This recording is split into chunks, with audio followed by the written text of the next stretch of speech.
नमस्कार दोस्तों, स्वागत है आपका अपना शिक्षक यूट्यूब चैनल पर। और देखिएगा, आप कर रहे हैं preparation CTET, MPTET, REET, UPTET के लिए, तो चैनल को सब्सक्राइब करके बेल बटन को ऑन करिएगा। देखिएगा, यह आपका यूपीटेट का ओल्ड पेपर है जो कि आपका सभी टेट के लिए महत्वपूर्ण है। खासकर आपका सीटेट, यूपीटेट और एमपीटेट के लिए क्वेश्चंस यहाँ से बनते हैं। और साथ ही आप एचटेट एग्जाम की तैयारी भी कर रहे हैं तो बेनिफिटेड रहेगा ये आपका सेट।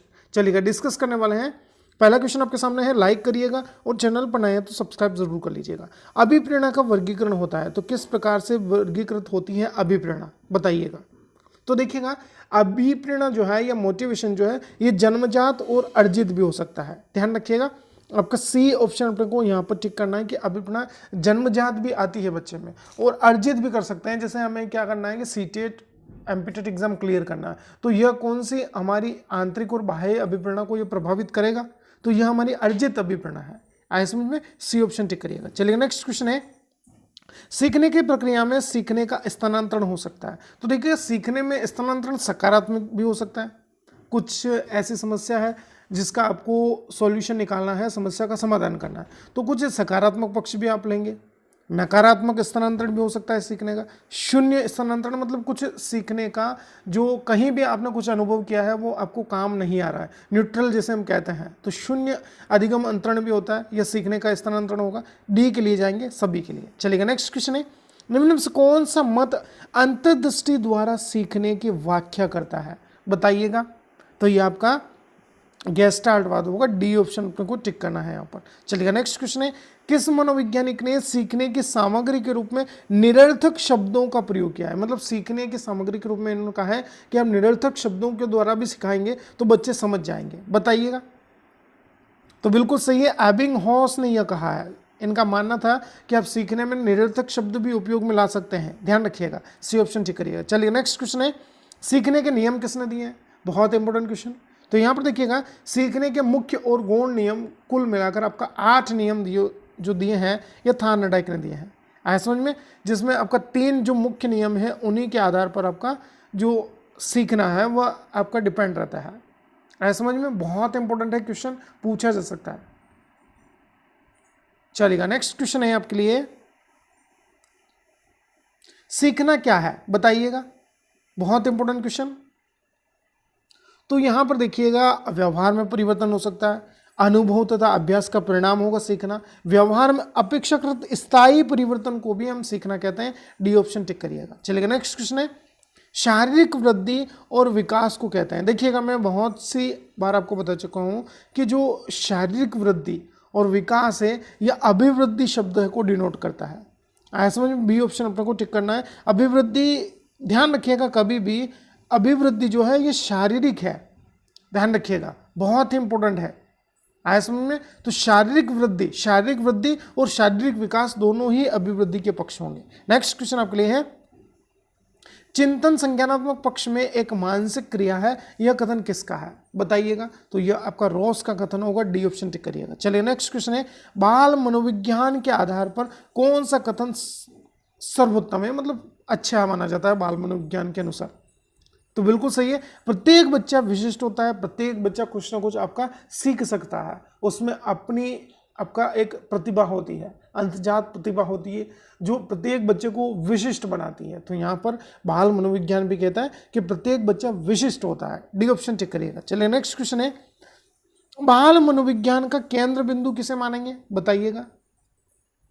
तो देखिएगा, बाल मनोविज्ञान का केंद्र बिंदु जो है बालक को मानेंगे, ध्यान रखिएगा। बी ऑप्शन टिक करिएगा। चलिएगा, नेक्स्ट क्वेश्चन है, अच्छी स्मृति की विशेषताएं क्या है। आपकी मेमोरी जो है वो अच्छी है, तो इसकी विशेषता क्या है। तो शीघ्र पुनः स्मरण, रिकॉल कर सकते हैं आप, आपका इसके बाद शीघ्र पहचान कर सकते हैं, आइडेंटिफाई कर सकते हैं, कुछ अच्छी धारणा, कुछ आपका जो कॉन्सेप्ट होते हैं अच्छे होते हैं आपके पास।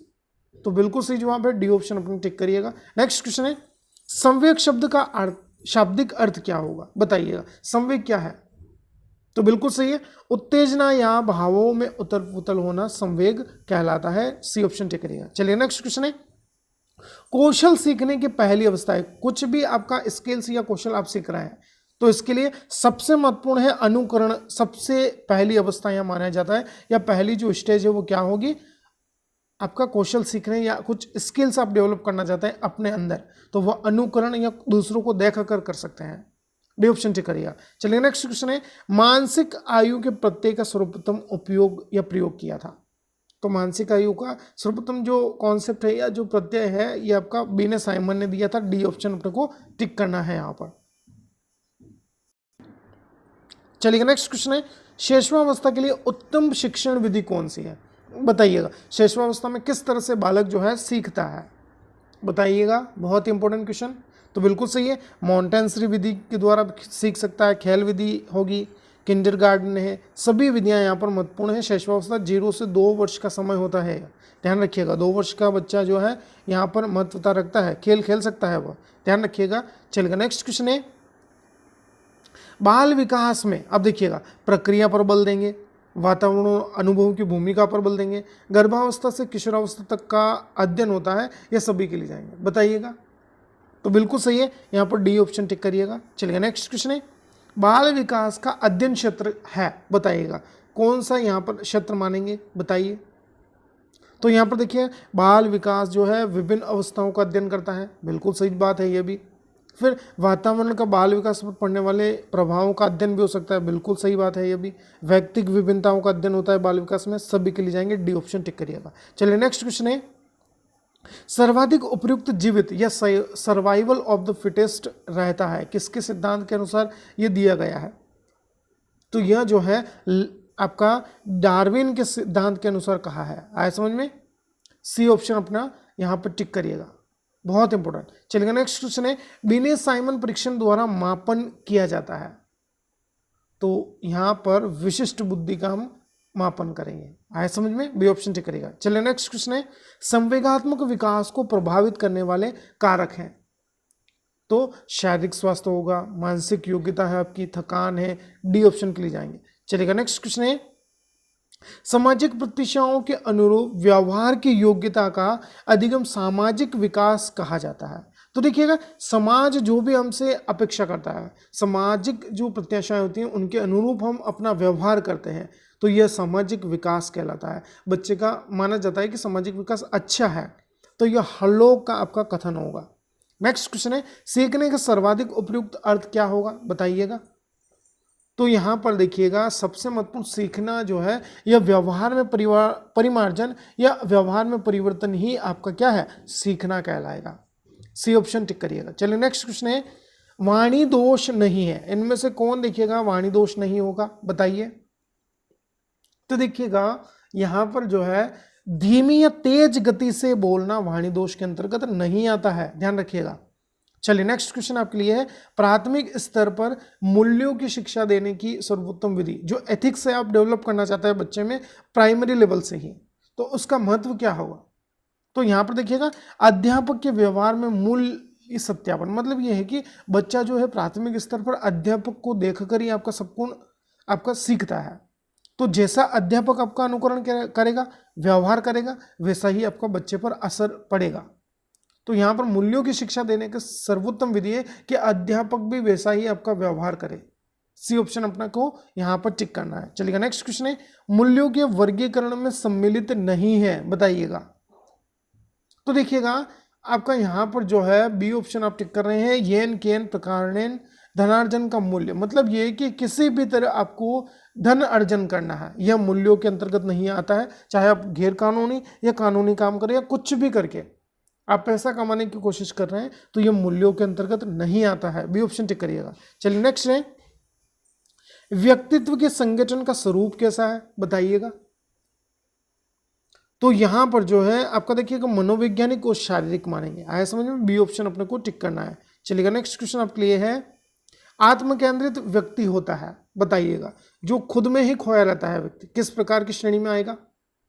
तो यह केंद्रित व्यक्ति है या अंतर्मुखी की श्रेणी में आएगा, ध्यान रखिएगा। खुद पर ही केंद्रित रहता है, आया समझ में, अंतर्मुखी होगा या। चलिएगा नेक्स्ट क्वेश्चन आपके लिए है, अपने ऊर्जा बल या लिबिडो को बाहर की ओर अभिव्यक्त करने वाले व्यक्ति का प्रकार होता है, मतलब सब कुछ शेयर करना चाहता है ये व्यक्ति। तो किस प्रकार का जो व्यक्ति है, जो भी इसके पास पावर है वह जो है अपनी कुछ भी क्षमताएं हैं उनके आधार पर बाहर एक्सप्रेस करता है उनको, तो यह कलात्मक व्यक्तित्व के अंतर्गत आता है। बी ऑप्शन अपने को टिक करना है। नेक्स्ट क्वेश्चन है, कक्षा 4 का एक बच्चा सदैव चिंतित और कुंठित रहता है, आप क्या करेंगे बताइएगा। तो बिल्कुल सही है, स्वयं परामर्शदाता की भूमिका का निर्वाह करेंगे कि बच्चों को आपका समस्या क्या है, क्यों वो चिंतित रहता है और कुंठित रहता है। उन समस्याओं को जानकर हम दूर करने का प्रयास करेंगे, परामर्श देंगे बच्चे को। आया समझ में? चलेगा। नेक्स्ट क्वेश्चन है, भाषा विकास का सिद्धांत नहीं है, बताइएगा।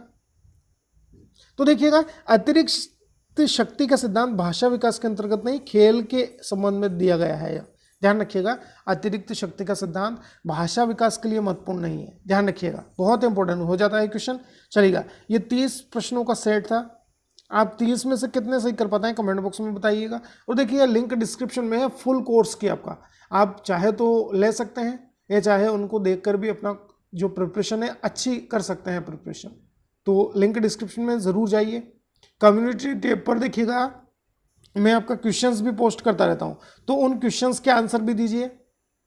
हमारे दूसरे चैनल की लिंक पृथ्वी का क्लासेस के नाम से है, डिस्क्रिप्शन में मिल जाएगी लिंक, तो ज़रूर ज्वाइन करिए चैनल को। धन्यवाद। जय हिंद, जय भारत।